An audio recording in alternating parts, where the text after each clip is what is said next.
Welcome to pkpioneers.com, tutorials.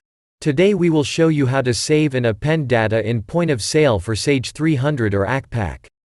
The file exported from Export Data Software. You will receive an email with data file.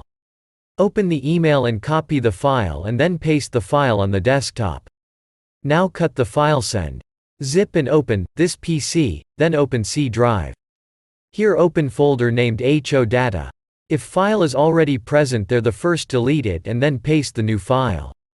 Once the file is pasted, open point of sale software. Now click on Tools on top menu bar.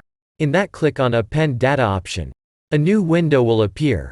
Here click on Import the data file. Start to import all the data along with transfer documents if selected at the time of data export from head office. Now you know how to append data in point of sale. Please like, share and subscribe.